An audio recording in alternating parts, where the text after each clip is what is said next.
tudo bem com vocês? E aí, como passaram essa semana? Tudo tranquilo? Então, hoje nós vamos falar mais um pouquinho sobre lugares sagrados de uma outra matriz. Na semana passada, nós falamos sobre lugares sagrados de matriz ocidental. E nós vimos como que algumas dessas religiões, como que alguns desses lugares contribuíram para o desenvolvimento de algumas cidades, não é mesmo? Hoje nós vamos ver uma outra matriz religiosa. Qual será? Eu vou passar bem rapidinho para você uma reportagem sobre um desses lugares sagrados dessa matriz que nós vamos conhecer hoje. Combinado? É uma reportagem bem curtinha, mas que vai te ajudar a descobrir sobre o que nós vamos falar hoje. Presta atenção lá!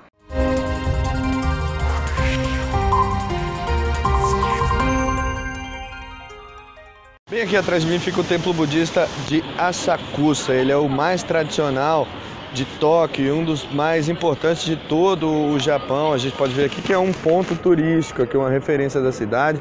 Muita gente vem aqui para registrar, tirar fotos, conhecer esse local histórico, esse local importante. O budismo, ele é muito forte aqui no Japão, ele é praticado por mais de 80 milhões de pessoas no país. Foi introduzido aqui no século 6 depois de Cristo, através da China, né?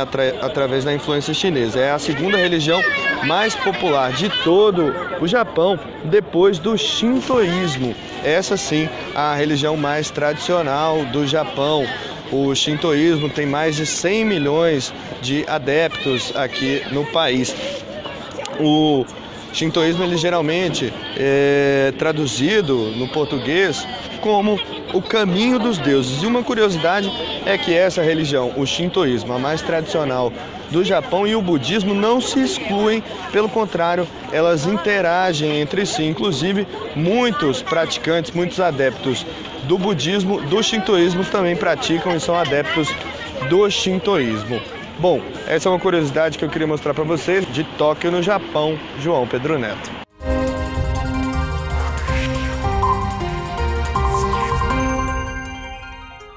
Isso mesmo, se você pensou que hoje nossa conversa vai ser sobre matriz oriental, você acertou. Na semana passada nós falamos da matriz ocidental. Hoje nós vamos falar da matriz oriental e de alguns lugares sagrados dessa matriz. Mas só para a gente entender um pouquinho, esse vídeo falava sobre um templo budista. Vamos ler juntos uma informação sobre o budismo? O budismo é dividido em 3 grandes tradições: Theravada, também chamada de Hinayana, Mahayana e Vajrayana. É difícil de falar isso, né? Ou Tantrayana. Essas tradições englobam as mais diversas escolas budistas, como o Zen, Terra Pura, Kadampa e o budismo tibetano. Então, esses templos também vão ter algumas diferenças de acordo com a vertente, com a escola do budismo que é praticada naquela região. Então vai ser um pouquinho diferente num aspecto ou em outro, em alguns rituais, como nós já vimos quando falamos de organizações religiosas. Mas agora eu vou te pedir para pensar um pouquinho nesse vídeo que nós vimos. Quando nós falamos sobre as organizações religiosas orientais, nós falamos muito sobre a questão da meditação. Nós vimos que as religiões de matriz oriental, elas buscam muito silêncio, a meditação. Mas nós vimos ali nesse vídeo que esse templo no Japão era bem movimentado, não é? Um outro país com um grande número de templos budistas é a China.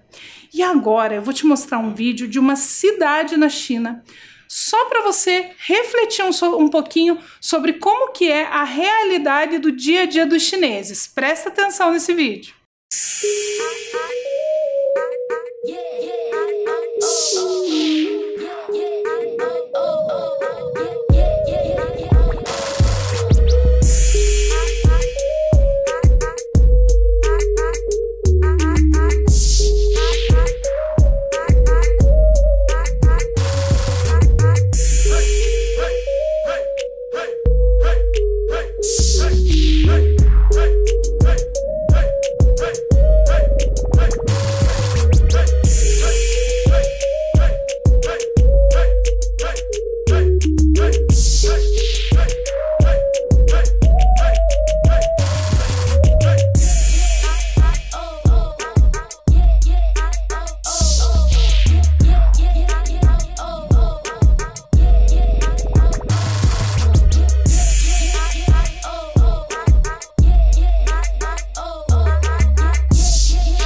vídeo não mostrou nada de religião, ele mostrou um pouquinho da realidade da China, de como que é essa movimentação de pessoas. E quais as religiões praticadas pelos chineses? Você se lembra? Nós já falamos sobre elas aqui na aula também. Vamos ler juntos? Apesar dos resultados de diferentes pesquisas, a maioria concorda que as religiões tradicionais, budismo, confucionismo, taoísmo e a religião tradicional chinesa, são as religiões dominantes. Então, lá na China, nós temos várias religiões presentes, né? O budismo, que tem também no Japão, e nós temos aí taoísmo, confucionismo, que nós já vimos aqui nas nossas aulas também. E nós já vimos em outras aulas que uma coisa muito importante para essas religiões orientais é o silêncio e a meditação. Agora eu vou te fazer uma pergunta. Pensando no que nós vimos aí nesses vídeos sobre o Japão, né, sobre aquele templo budista no Japão, e nesse outro vídeo sobre a realidade das cidades chinesas, como será que os chineses encontram uma forma de ter silêncio para fazer meditação? Essa é uma reflexão que você vai fazer agora. Eu vou pedir para você copiar a pergunta e responder no seu caderno. Pense e responda. De que forma, numa cidade tão grande e movimentada como Xangai, os budistas conseguem se concentrar para meditar? Pensa aí, responde no seu caderno que a gente já volta para conversar mais um pouquinho.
Conseguiu imaginar aí como que eles fazem para se concentrar, para ter silêncio?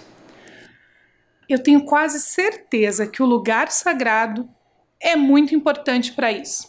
Vamos ler juntos o próximo slide? Acompanhe a leitura comigo. Um templo budista é um local destinado à prática religiosa, onde se reúnem as chamadas 3 joias nas quais os budistas procuram a salvação: Buda, Dharma e Sangha. No centro encontra-se um santuário, uma stupa, ou uma estátua de Buda, ou uma Budarupa.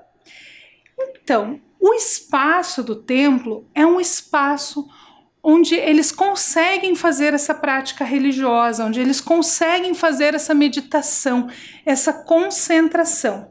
Mas aí nesse texto apareceram umas outras palavrinhas novas. Vamos ver o que elas significam? A primeira foi a palavra Dharma.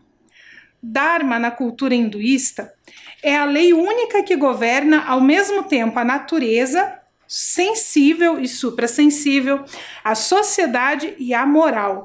O Dharma rege a conduta individual, impondo de acordo com a sua posição na sociedade a maneira correta de agir. No budismo, Dharma significa a lei ou a verdade que determina a realidade espiritual de todos os seres humanos. Então, o Dharma é essa questão muito importante aí dentro dessa doutrina budista.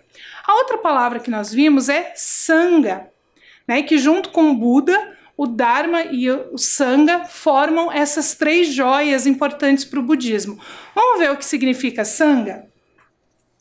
Sangha é uma palavra em sânscrito ou Pali, que pode ser traduzido como associação, assembleia ou comunidade, com objetivo, visão ou propósito comuns.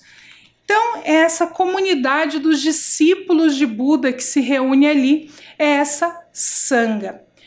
E nós vimos que no centro do templo tem ou uma estátua do Buda ou uma estupa, ou também escrito stupa, sem a letra E.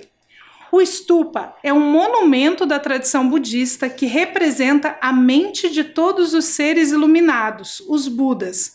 A sua construção obedece a uma série muito rigorosa de técnicas e sabedoria da cultura milenar do budismo tibetano.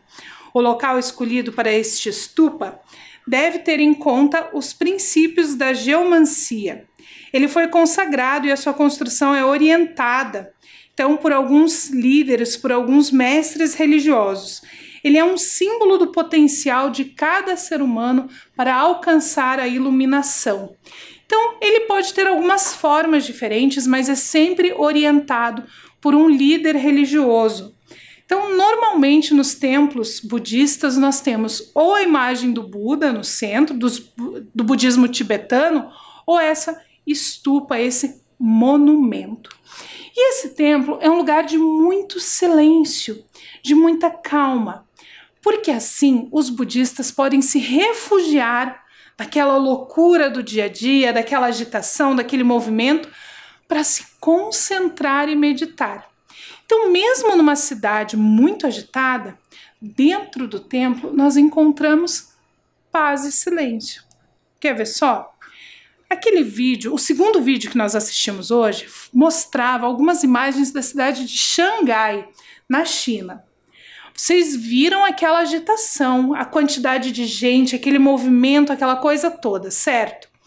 Agora, nós vamos ver imagens de um templo que fica na cidade de Xangai, bem no centro da cidade. Vamos assistir juntos e ver como que é esse templo no meio daquela confusão toda?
Nesse vídeo a gente percebe que esse lugar sagrado, para além de promover um espaço de silêncio para meditação e para prática religiosa, ele acaba contribuindo também para acalmar um pouquinho essa movimentação. Você já imaginou como a pessoa que vive nessa cidade fica agitada, fica ansiosa, sempre correndo, com trânsito, sempre muito cheio de gente, e dentro do templo ela encontra então um espaço para acalmar sua mente, acalmar o seu corpo, relaxar, conseguir refletir, pensar nas coisas com mais calma, baixar a ansiedade. Então, o lugar sagrado, para além de promover a prática religiosa, auxilia também nessas questões que envolvem o emocional dessas pessoas que vivem numa cidade tão grande e tão agitada quanto Xangai. Os templos budistas, então, costumam ser lugares de paz e tranquilidade. São espaços que buscam promover a meditação e a reflexão. Nós vamos pensar um pouquinho. Acompanhe a leitura comigo. Agora imagine os lugares que você conhece. Podem ser sagrados ou não. Existe algum lugar em que você se sente em paz para pensar, refletir ou apenas descansar? Existe um lugar assim? Você conhece algum lugar onde você possa descansar, onde você possa ficar quietinho só pensando nas coisas que você quer organizar na sua cabeça? Então, eu vou pedir para responder essa pergunta no seu caderno, combinado? Então, copia e responde que eu te espero.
Conseguiu imaginar esse lugar?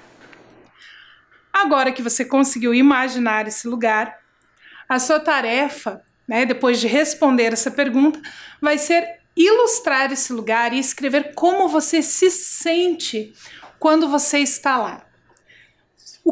Qual é a sensação que você tem quando você está nesse lugar?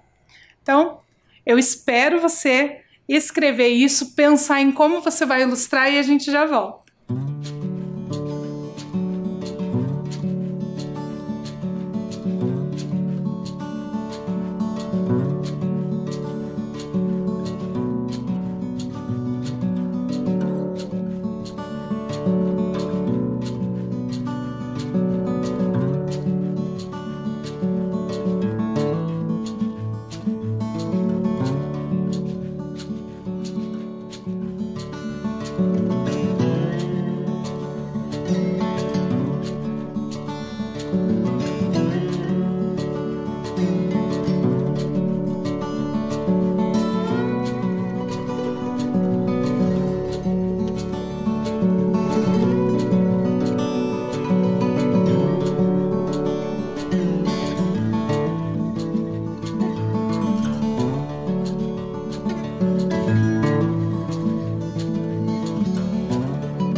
tem esse lugarzinho de refúgio. E muitas vezes esse lugar é na nossa própria casa, né? Às vezes no quarto, na sala. Algumas pessoas que gostam de ficar um pouquinho de tempo a mais ali no chuveiro para pensar na vida, porque ali é o momento que a pessoa fica sozinha.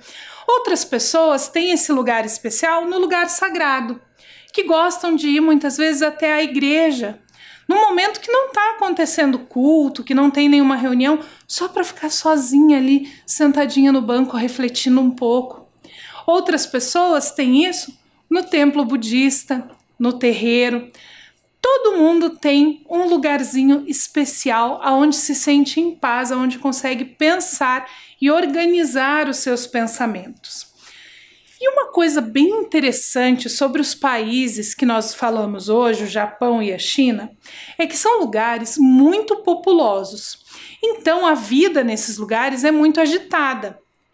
Só para você ter uma ideia, se você mora num bairro mais afastado do centro, onde é um pouquinho mais calmo, imagina quando você está num terminal de ônibus ou no centro da cidade. Não parece que as pessoas são mais agitadas nesses espaços? Porque é tanta gente, é tanto barulho, tanta informação, que a gente acaba ficando agitado. E esses países como o Japão e China, apesar dessa agitação toda, da quantidade de gente e de movimento, são países que têm um número muito grande de templos. Na Ásia, nós encontramos no continente asiático um número muito grande de templos. E nós vamos ver agora um vídeo que mostra pra gente a cidade de Bagan. Ela é conhecida como a cidade dos 2000 templos. É um espaço, um espaço geográfico onde nós temos 2000 templos. Nós não vamos conseguir ver os 2000, mas eu separei um vídeo para você conhecer alguns desses templos que ficam lá em Myanmar, em Bagan, a cidade dos 2000 templos. Acompanha lá esse vídeo.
What gets left behind?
Super legal esse vídeo, não é mesmo? Vocês viram ali muitas estupas, muitas estátuas do Buda, muitos templos diferentes nesse espaço dos 2000 templos. Então nós encerramos aqui a nossa matriz oriental. Na semana que vem nós voltamos para falar de outras matrizes religiosas, mais lugares sagrados para a gente conhecer. Espero que você fique muito bem essa semana, tome bastante água, lave muito bem as mãos. Nós voltamos na semana que vem para mais diversidade religiosa. Até lá!